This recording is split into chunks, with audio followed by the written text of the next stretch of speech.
मध्य प्रदेश के वृद्धाश्रमों में 12,000 से भी अधिक बुजुर्ग हैं। हो सकता है कि उन बुजुर्गों के घर भी उनके बच्चों ने उन्हीं श्री गणपति को लाया होगा जिन्होंने पूरा संसार अपने माँ पिता में देखा था। तो इनके जीवन में श्री गणेश कैसे हो पाए? 3 दिन भगवान समुद्र से प्रार्थना कर रहे हैं। क्या पूरी रामायण में भगवान ने कभी किसी से निवेदन किया गौ पे हाथ फेरते हो?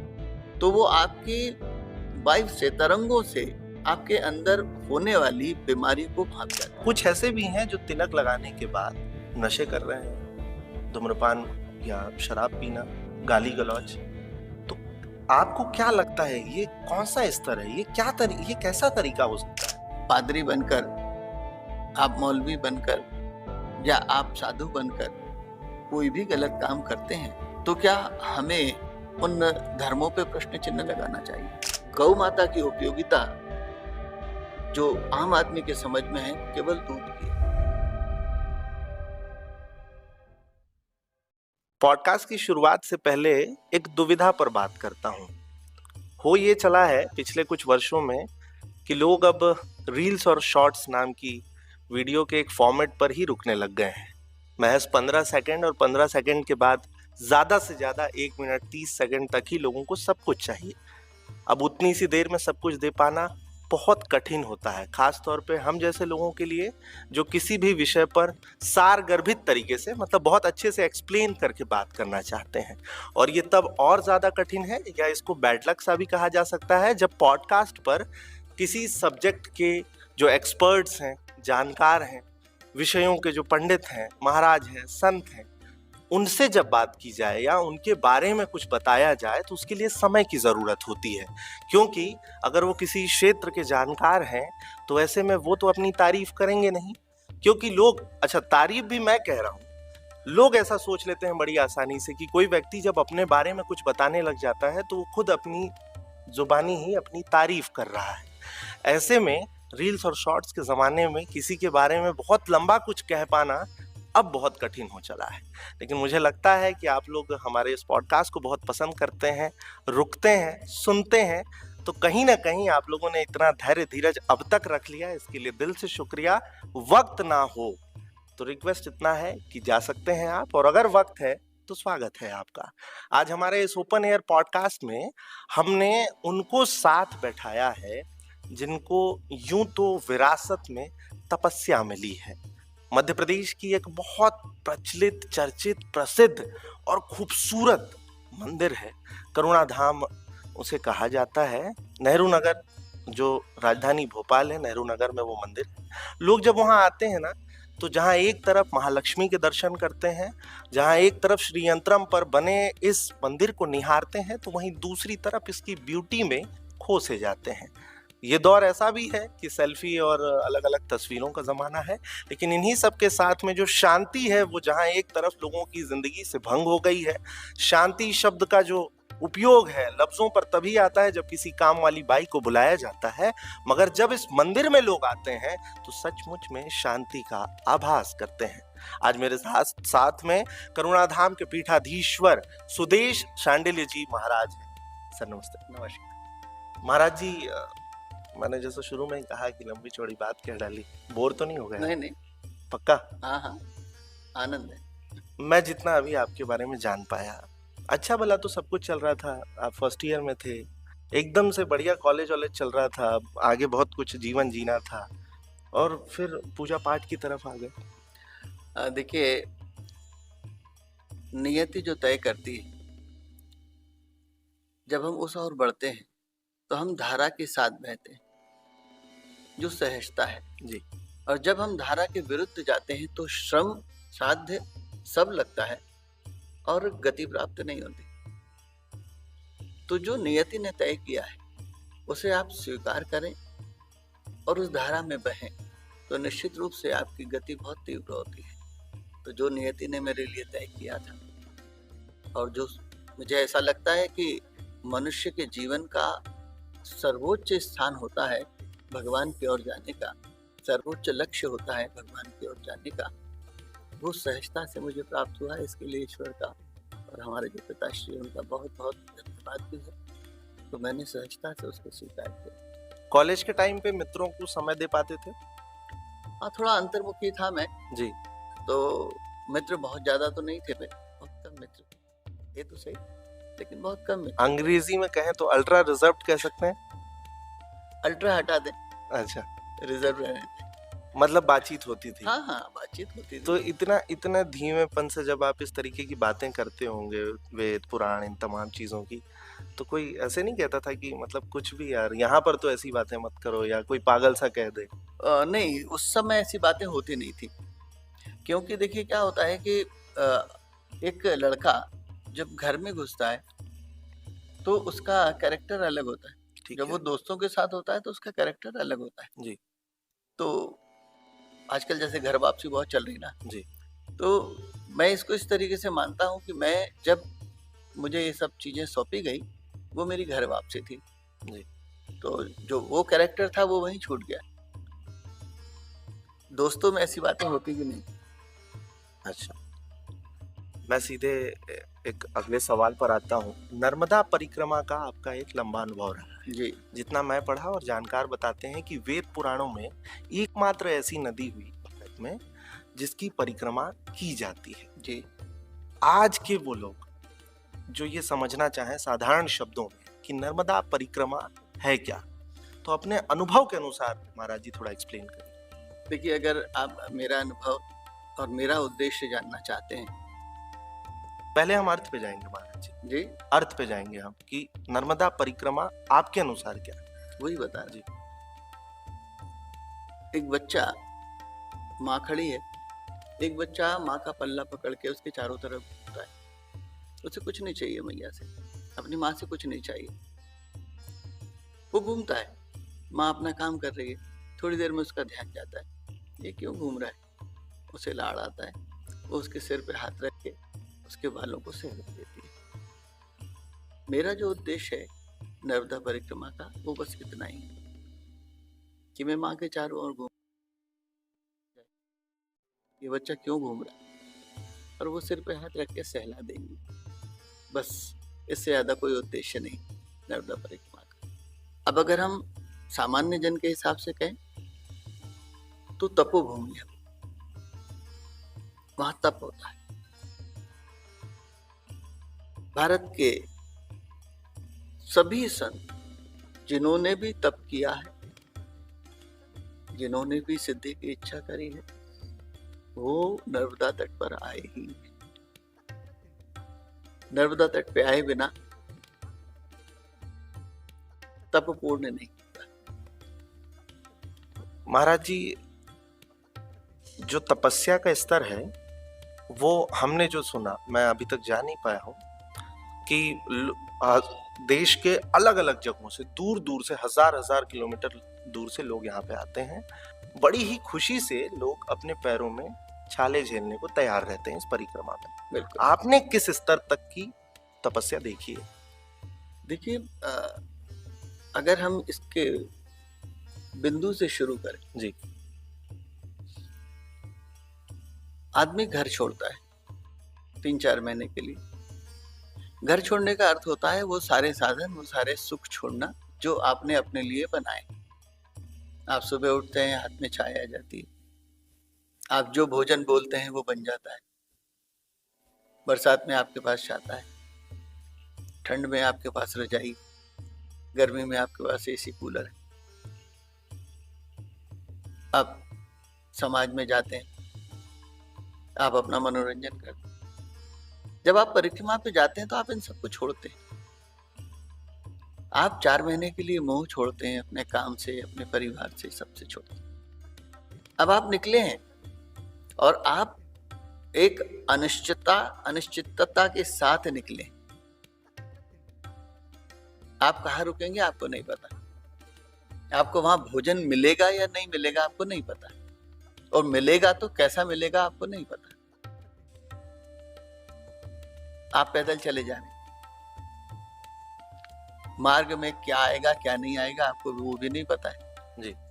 छाले हम सबके पाँव में भी हुए, और परिक्रमावासी तो बड़े आनंद से कहते हैं कि छाले तो होना ही चाहिए। क्यों? बोले ये पाप कट रहे हैं अपने। तो उस दर्द को आनंद में बदलने वाली ये परिक्रमा है, और बड़ी अद्भुत परिक्रमा है।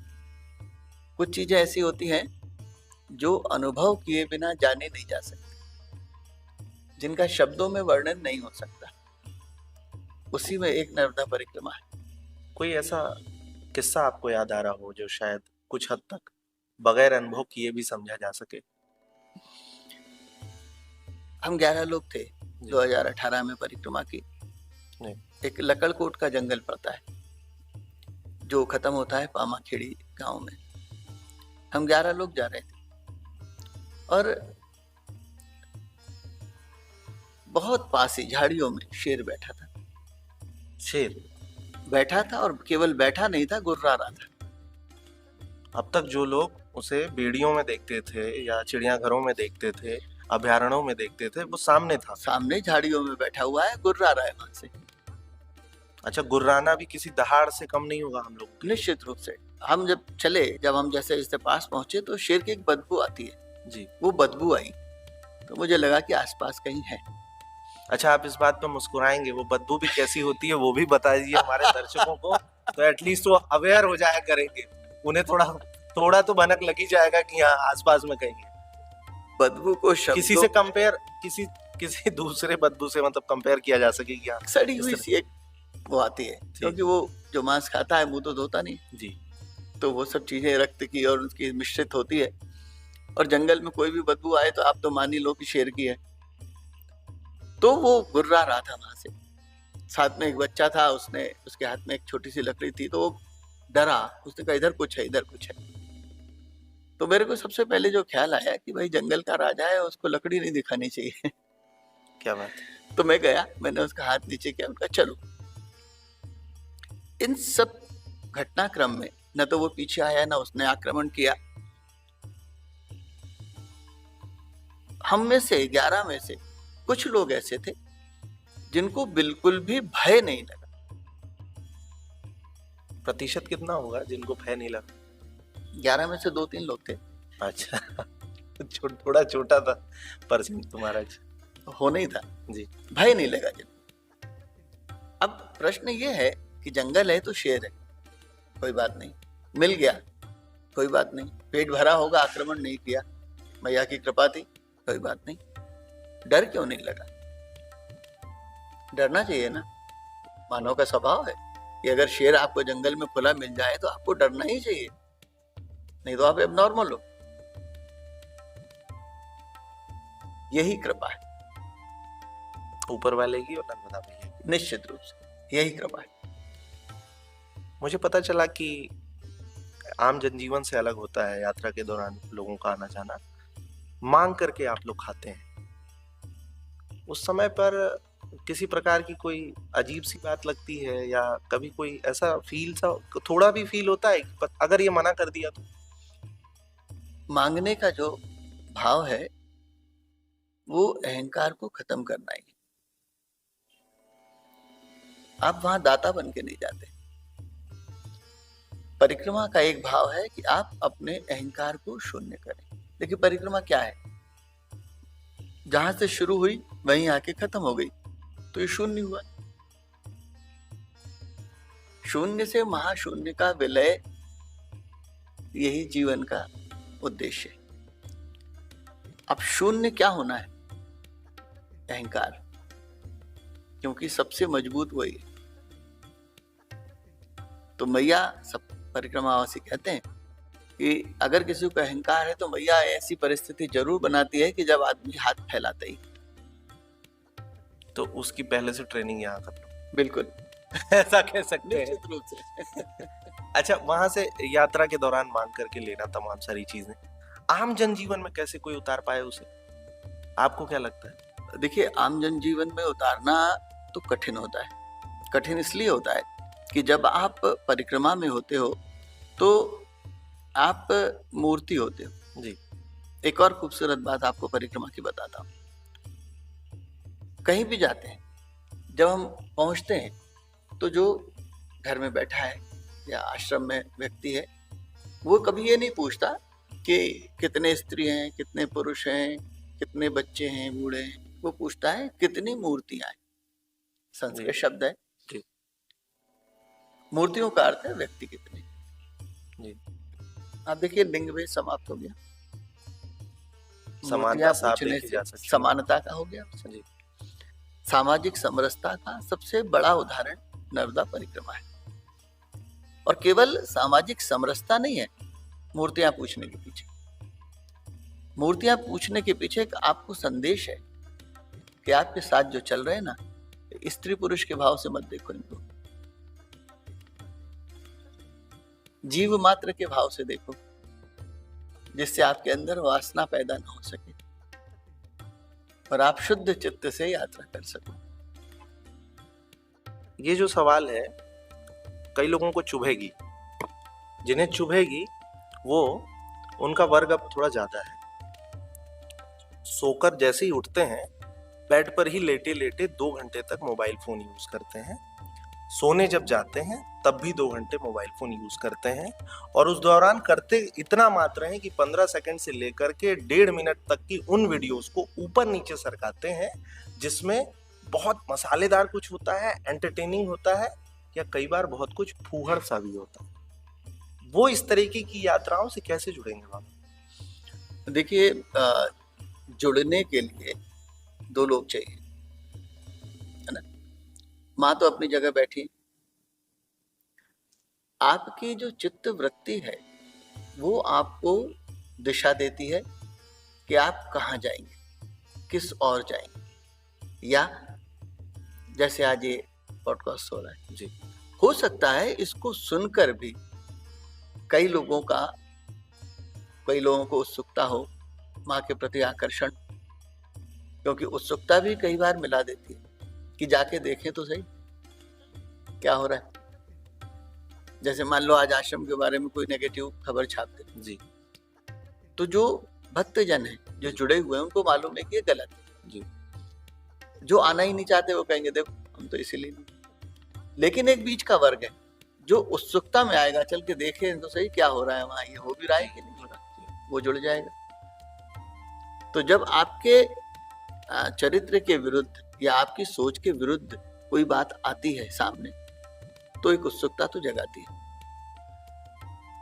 और वही उत्सुकता आपको जोड़ सकती है।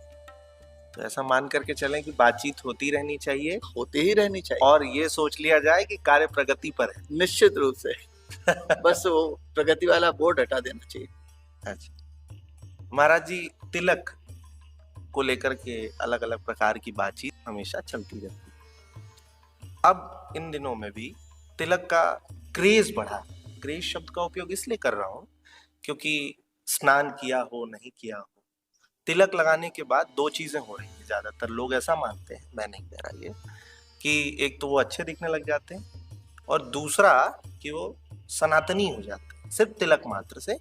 लेकिन कई ऐसे हैं कि तिलक लगाना अच्छा है, इसमें कोई बुराई नहीं है, मगर कुछ ऐसे भी हैं जो तिलक लगाने के बाद नशे कर रहे हैं, धूम्रपान या शराब पीना, गाली गलौज। तो आपको क्या लगता है ये कौन सा स्तर है, ये कैसा तरीका हो सकता है? देखिए, अगर अपन तिलक के बारे में बात करें तो पहले हमको सनातन का पक्ष जानना चाहिए कि तिलक है क्या जी, और उसका वैज्ञानिक महत्व क्या है। सबसे अच्छा तिलक होता है तीर्थों की मिट्टी का। जी,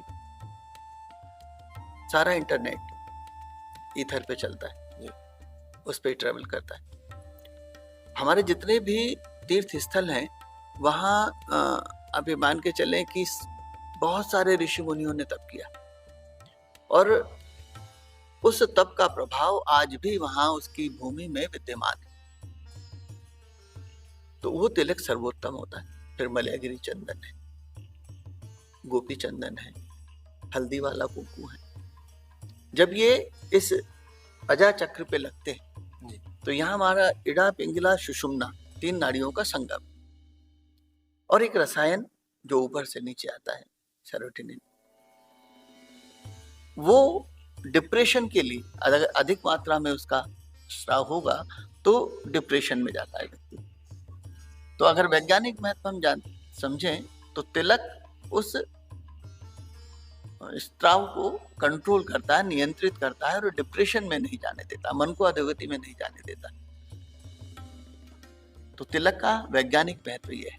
बाकी हमारे यहाँ रामानंदी है, शैव है, वैष्णव है, शाक्त है, सबके अपने अपने तिलक हैं। तो तिलक चिन्ह है, निश्चित रूप से सनातन का चिन्ह है। लेकिन बात वही होती है कि आप पादरी बनकर, आप मौलवी बनकर या आप साधु बनकर कोई भी गलत काम करते हैं तो क्या हमें उन धर्मों पे प्रश्न चिन्ह लगाना चाहिए या व्यक्ति पे लगाना चाहिए? क्योंकि तिलक का तो कोई दोष है नहीं, तिलक का कोई दोष नहीं, वो कहाँ लगता है जी। कि व्यक्ति का दोष है कि वो तिलक लगा के क्या करता है। तो तिलक तो हमारा निश्चित रूप से तिलक है, जनेऊ है, शिखा है, ये हमारे चिन्ह है। इन चिन्हों का दुरुपयोग कैसे बंद हो महाराज जी? देखिए, दुरुपयोग तो केवल एक तरीके से बंद हो सकता है कि हम व्यक्ति को जोड़ें। अभी बिखराव की स्थिति है, व्यक्ति जुड़ नहीं रहा, और जो जोड़ने का तरीका है वो मुझे ऐसा लगता है कि शायद दिशाहीन हो रहा है। क्योंकि केवल तिलक लगाने से कोई सनातनी नहीं हो सकता जब तक वो मर्म को नहीं समझेगा।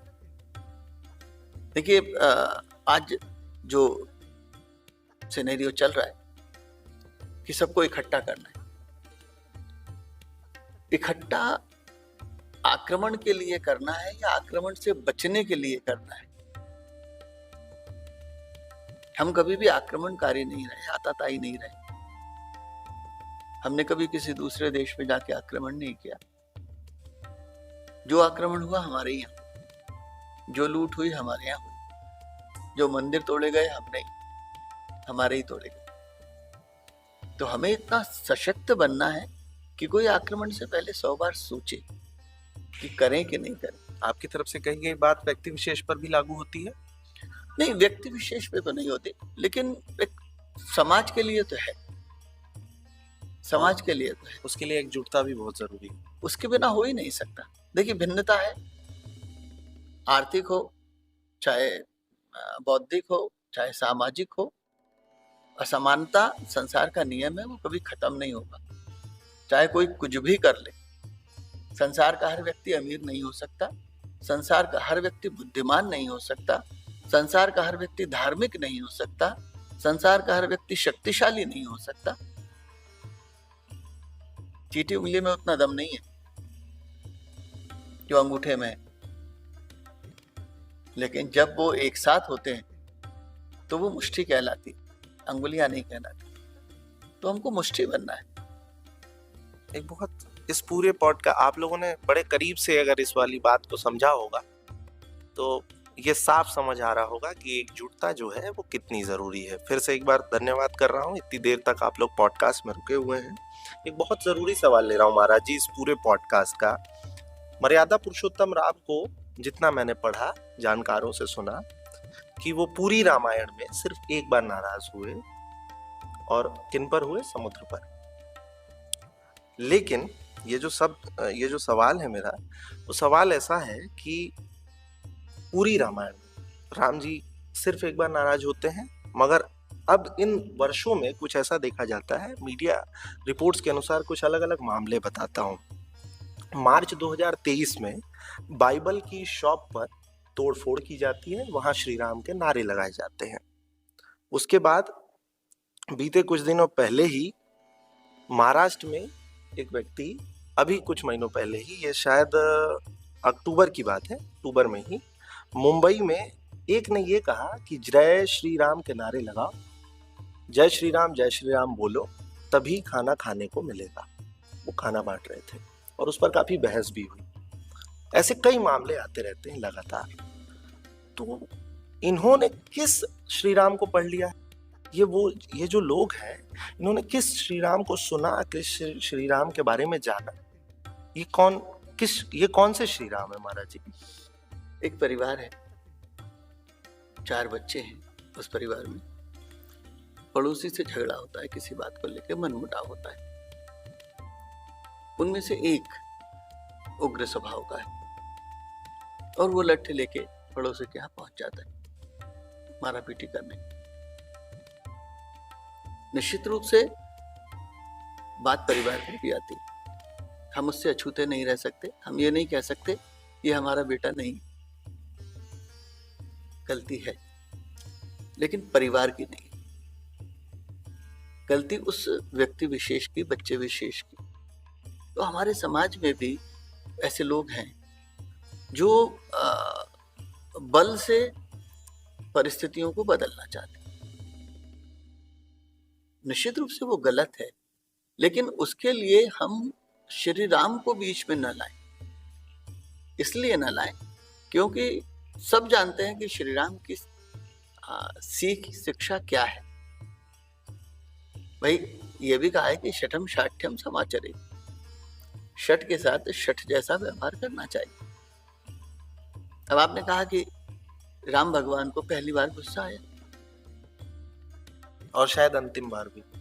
आप मुझे एक चीज बताओ, किसी का वध, किसी को मारना, हंसते हुए मार सकते हो आप?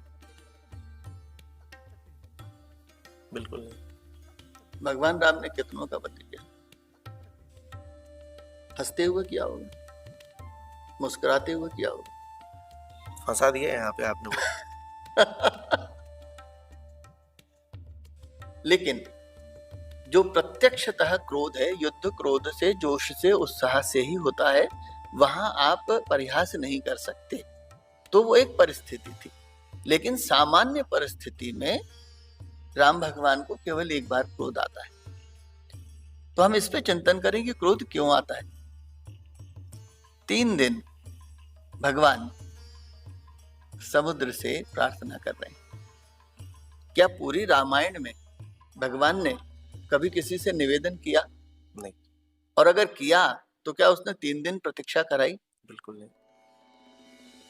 हमें यह भी देखना चाहिए कि भगवान राम का धैर्य 3 दिन बाद टूटा, तोड़ा गया। टूटा नहीं, क्योंकि टूट नहीं सकता, वो लीला के लिए तोड़ा गया।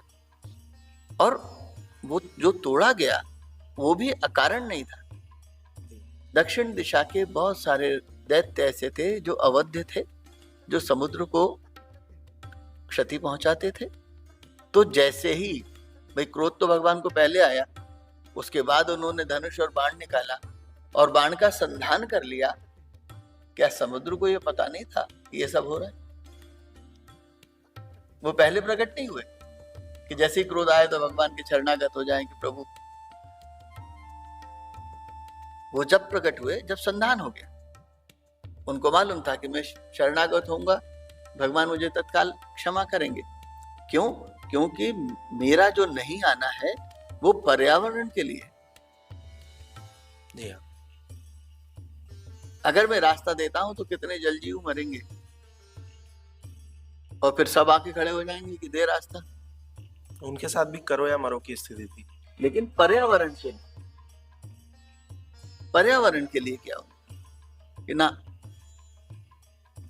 और जैसे ही अनुसंधान हुआ, अनुसंधान होते से ही वो प्रकट हुए। क्योंकि अब ये तीर चढ़ चुका है, ये चलेगा। तो कहाँ चलाना है? समुद्र ब्राह्मण है, और ब्राह्मण की बुद्धि का उन्होंने एक उदाहरण दिया कि संधान हो जाने दो, क्षमा मांगूंगा। भगवान कहेंगे संधान हो गया, कहाँ छोड़ूं? फिर मैं बताऊंगा कि ये शत्रु है, इनको नष्ट करो। आपकी बहुत सारी बातों को बहुत गौर से सबने भले ही ना सुना हो, लेकिन ब्राह्मण बुद्धिमान है। इस पर मुस्कुरा रहे होंगे उस तरफ दर्शक। महाराज जी, जो ये सवाल है, हर वर्ष अलग अलग हम लोगों के जो हिंदू रीति रिवाज वाले त्योहार हैं उसको और जोशो खरोश से मनाया जा रहा है। इस बार की भी गणेश चतुर्थी गजब मनी पूरे देश में, देश के बाहर भी। लेकिन जहां एक तरफ गणेश चतुर्थी खूब मनी, गणेश जी को लेकर के आया गया, गणेश जी ने पूरा संसार अपने माता पिता में देखा, तो वहीं दूसरी तरफ मध्य प्रदेश के वृद्धाश्रमों में 12,000 से भी अधिक बुजुर्ग हैं। हो सकता है कि उन बुजुर्गों के घर भी उनके बच्चों ने उन्हीं श्री गणपति को लाया होगा जिन्होंने पूरा संसार अपने माँ पिता में देखा था। तो इनके जीवन में श्री गणेश कैसे हो पाएगा? जैसा आपने कहा कि वृद्धाश्रम इतने बढ़ गए, तो निश्चित रूप से जो बच्चे माँ बाप को वृद्धाश्रम छोड़ के आ जाते हैं, हमारे यहाँ कहा है कि मातृ देवो भव पितृ देवो भव। जीवंत माता पिता आपके सामने भगवान के रूप में है। जब आप जीवंत माता पिता को वृद्धाश्रम में उन एक अनजान व्यक्ति के भरोसे छोड़ के आ गए हैं, उनकी सेवा शुश्रूषा नहीं कर सकते, तो आप एक मूर्ति से क्या मांगना चाहते हैं? आप मंदिर जाकर क्या मांगना चाहते हैं? आप गणेश जी महाराज को घर लाएं, 1 दिन, 3 दिन, 5 दिन, 9 दिन, तो क्या आपका कल्याण हो जाएगा? क्योंकि गणेश जी जब घर में पधारेंगे तो सबसे पहले वो आपके वृद्ध माता पिता को ढूंढेंगे कि वो कहाँ है, और अगर वो ही नहीं है तो शायद वो द्वार से ही वापस चले जाएंगे, आप केवल एक मिट्टी की मूर्ति लेकर अंदर आएंगे। तो जो जीवंत हैं उनको त्याग कर आपको ईश्वर से कुछ भी प्राप्त नहीं हो सकता। इसीलिए जो जीवंत हैं उनकी सेवा करिए।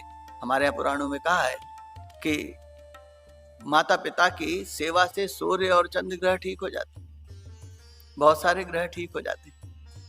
तो जिनको ग्रहों को ठीक करने की जिनमें शक्ति है, उनको यदि आप वृद्धाश्रम छोड़ आए, तो निश्चित रूप से मान के चलिए कि फिर ग्रह भी आपको नहीं छोड़ने वाले। आज इस पॉडकास्ट में एक बहुत बड़ा खुलासा हम करने जा रहे हैं महाराज जी, और हम ये चाहते हैं कि जब ये खुलासा आपके सामने हो तो आपकी इसमें प्रतिक्रिया क्या है, और इसको लेकर के देश की जो मौजूदा सरकारें हैं, राज्य और देश की, कि क्या कुछ बेहतर कर सकती हैं।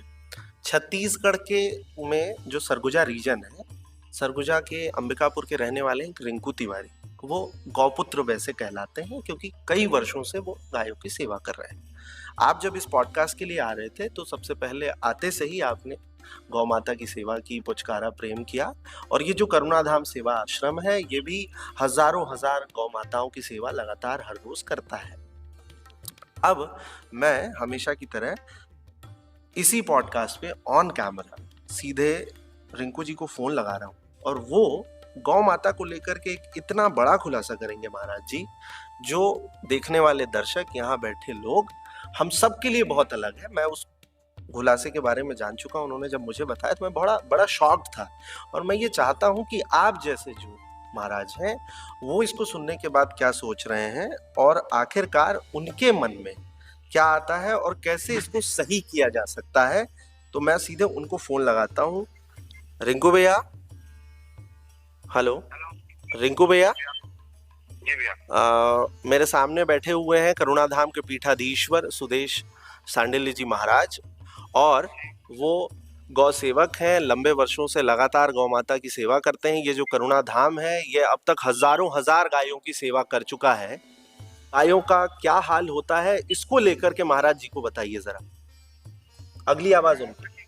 हेलो। क्या होता कि जैसे महाराज जी, तो क्या होता है कि जैसे कि हम गाय तस्करी हो रहा है महाराज, गाय को हम रोक तो लिए जी, आप रोकने के बाद समस्या यहाँ पे आती है, गाय रोक लिए 100 गाय हैं गाड़ी में जी, अब वो 100 गायों को क्या होता है, रखना पड़ता है। जी। और रखने के लिए या फिर हमें जंगल में रखना पड़ेगा या फिर लोगों को किसी न किसी गौशाला में रखनी पड़ती है जी, अब गौशाला में रखने गए हैं तो गौशालाओं के पास ऑलरेडी पहले से गाय रहते हैं, जी, और ये जो है ये उनके ऊपर एक्स्ट्रा भार हो जाता है। जी। उनके पास खिलाने उलाने की समस्या नहीं रहती है। तो कई बार हम लोग गाय पकड़े हैं पर वो भूखे मर जाते हैं वहाँ पर। और अगर मान लीजिए गांव में अगर फ्री में किसी को दे भी दिए, जी। दान में सबको दे दिए कि ले जाइए गाय है सेवा के लिए आप लोग ले जाइए पालिए करके, तो अगर गाँव वाले ही ऐसे गायों को क्या करते हैं 1000-2000 में बेचे रहते हैं, और वो गाय फिर वापस जाती है और फिर तस्करी वाले क्या करते हैं गाँव से वापस खरीद लेते हैं उन्हें और फिर वही काम चालू कर देते हैं।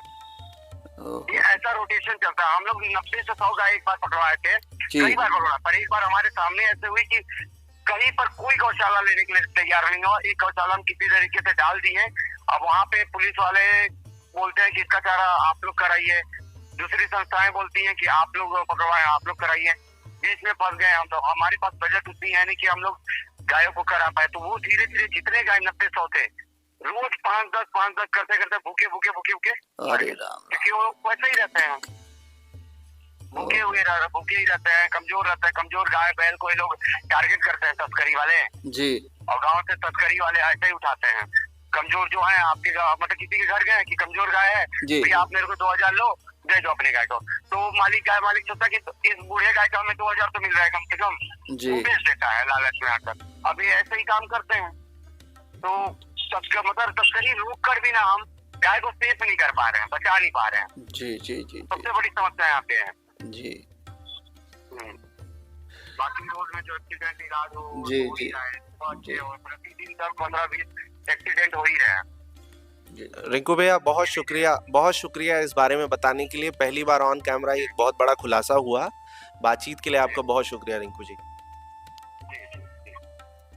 तो एक मतलब इसको थोड़ा और साफ कर देता हूँ महाराज जी की गौकशी से बचाई गई गायों को बहुत प्रयास के बाद भी नहीं बचा पाना बहुत मुश्किल हो पा रहा है। देखिए, ये एक ऐसी समस्या है जो बिना राजनीतिक इच्छा शक्ति के इसको बचाना संभव नहीं। आइंस्टीन ने कहा कि धरती से अगर गाय खत्म हो गई तो पूरी पृथ्वी खत्म हो जाएगी। इतना महत्वपूर्ण कार्य प्रकृति को बचाने के लिए गाय करती है। और हमारे यहाँ तो गौ को माता का है, माँ के समान का है। उसके दुग्ध को माँ के दूध के समान माना गया है। और जब गौ माता की बात चली तो मैं आपको एक बहुत अद्भुत बात बताता हूँ। हम संतों की बातों पे पूर्णतः विश्वास रखते हैं कि जो संत कहते हैं वो सत्य है। एक संत ने कहा कि 3 शर्तें गौपालन की। पहली, गाय देशी हो, दूसरी वो जंगल चरने जाती हो, और तीसरी मालिक खुद सेवा करता हो। अगर ये 3 चीजें हैं तो उस गौ मालिक को कभी कोई भी संसार का रोग नहीं होगा। उन्होंने बताया कि जब आप गौ पे हाथ फेरते हो तो वो आपकी वायु से, तरंगों से आपके अंदर होने वाली बीमारी को भाग जाती है। और जब वो जंगल जाती है तो वही जड़ी बूटियां खा के आती है जिससे वो बीमारी ठीक होती है, जो उसके दुग्ध के माध्यम से आपके शरीर में जाती है और आपको पता भी नहीं होता कि गौ माता ने आपको ठीक कर दिया। गौ की इतनी महिमा है, लेकिन दुर्भाग्य ये है कि उपयोगिता का युग हो गया और गौ माता की उपयोगिता जो आम आदमी के समझ में है वो केवल दूध की है कि जब तक दूध दे, जब तक घर में, उसके बाद बाहर। मुझे ऐसा लगता है कि शायद वृद्धाश्रम बढ़ने का कारण भी शायद यही कि जब हम अपनी गौ माता को घर से बाहर कर रहे हैं तो यही प्रारब्ध बन के वापस आता होगा। तो राजनीतिक इच्छा शक्ति और समाज का जागरण, और समाज में यदि हम गौ माता की उपयोगिता सिद्ध कर दें तो मुझे नहीं लगता कि अपने को ये दिन देखना पड़ेंगे कि गौ माता पर्यावरण के लिए क्या करती है। एक गौ जो दूध नहीं देती, उसके गोबर और गौमूत्र से ही आप उसका पालन पोषण पूरा कर सकते हैं। वो खुद इतना देती है, लेकिन शायद वो साधन नहीं है, वो व्यवस्थाएं नहीं है, वो उपयोगिता का जो पक्ष है वो हम समाज तक नहीं पहुंचा पा रहे। कई अलग अलग ज्वलंत विषयों पर, कई अलग अलग मामलों पर महाराज जी आपने सीधे सीधे अपनी बातचीत रखी। करुणाधाम सेवा आश्रम अपने आप में बड़ा गहरा है और इस पर भी जल्दी ही एक अलग तरीके का पॉडकास्ट महाराज जी के साथ हम बैठ करके करेंगे। कई अलग अलग विषयों पर महाराज जी मैं आपको परेशान करता रहूंगा। गजब बातचीत हुई, समय दिया आपने, इसके लिए आपका दिल से शुक्रिया महाराज जी। और अंतिम कुछ बातें युवाओं से अगर कुछ कहना चाहें, कोई अपील ऐसी जो बहुत जरूरी हो। देखिए, सबसे बड़ी चीज ये है कि आप स्वयं अपने निर्माता हैं। आप अपना निर्माण कैसे करते हैं, क्योंकि आपके निर्माण से देश का निर्माण होगा। आप यदि अपना समय व्यर्थ बातों में, जैसे अभी पॉडकास्ट में बोला ही कि रील चला रहे हैं 2 घंटे 4 घंटे, हर मोबाइल में स्क्रीन टाइम आता है। आप कम से कम रोज एक स्क्रीन टाइम तो देख लो कि आपने कितने घंटे व्यर्थ किए, क्योंकि उसको देखना समय को नष्ट करने के अलावा और कुछ नहीं। हाँ, आप यदि पॉडकास्ट सुनते हैं, आप यदि धर्म की बातें सुनते हैं, आप यदि भजन सुनते हैं, कीर्तन सुनते हैं, तो वो उसका सदुपयोग है। लेकिन अगर आप कोई फूहड़ चीज देख रहे हैं, कोई ऐसी चीज देख रहे हैं जो आपकी आयु के लिए भी नहीं है, तो शायद वो आपके लिए घातक है। तो मेरा आप सबसे एक निवेदन है कि आप अपना निर्माण आपको स्वयं करना है। आप आज से 20 साल बाद कैसे बनना चाहते हैं, आप केवल इस पे चिंतन कर लीजिए। आप आज जो अपने कर्म कर रहे हैं और आपके जो साथी लोग हैं, आप अपने कर्मों से 20 साल बाद कहाँ खड़े होंगे और वो कहाँ खड़े। मैं हर युवा से एक बात कहता हूं, अपने जीवन को 2 हिस्सों में बांट लो, एक कैरियर बनने तक और एक कैरियर बनने के बाद। अब आपके पास 2 ऐश हैं, एक उर्दू का और एक इंग्लिश का, और मेरे ख्याल से हर बच्चा दोनों का अर्थ जानता है कि उर्दू का ऐश क्या है और इंग्लिश का ऐश क्या है। यदि कैरियर बनने तक आपने अपनी इच्छा, अपनी आसक्तियों को इंग्लिश का ऐश बना दिया, तो आप बाकी के पूरे जीवन उर्दू का ऐश करेंगे। और यदि कैरियर बनने के पहले आपने उर्दू का ऐश अपना लिया, तो आपका बाकी का पूरा जीवन इंग्लिश का ऐश होगा। कहने का तात्पर्य केवल इतना है कि अपनी इच्छाओं को, अपनी कामनाओं को थामें, रोकें कैरियर बनने तक। कैरियर बनने के बाद फिर आनंद ही आनंद। आखिरकार आपने बता दिया कि आप पूरे अपडेट हैं। पूरी स्क्रीन के अधिकारी आप थे, अब टर्न मेरा है। बातचीत के लिए महाराज जी आपका बहुत शुक्रिया। आपका भी बहुत बहुत धन्यवाद जो आप आए और आपने पॉडकास्ट किया। अंकित, मेरी तरफ लाइए भैया फ्रेम। तो बहुत कुछ बातचीत हो गई है, इतनी देर तक आप लोग धैर्य धीरज बांधे बैठे रहे। मुझे लगता है कि आप में से कई रील शॉर्ट्स के भी खूब सारी देखते होंगे, ऊपर नीचे सरकाते होंगे। कुछ ज्यादा बोल गया होगा तो माफ करिएगा। ये पूरी बातचीत कितने काम की है ये आप ही तय करें, और तय करने के साथ साथ इतना एहसान कर दें कि कमेंट पर आकर के बताएं भी जरूर। फिलहाल भोपाल में हूँ, कैमरे के उस पार अंकित है। देश के अलग अलग हिस्सों में जाऊंगा, आप लोगों से मिलूंगा, तो आप लोगों के मुद्दों पर भी जरूर बात करूंगा।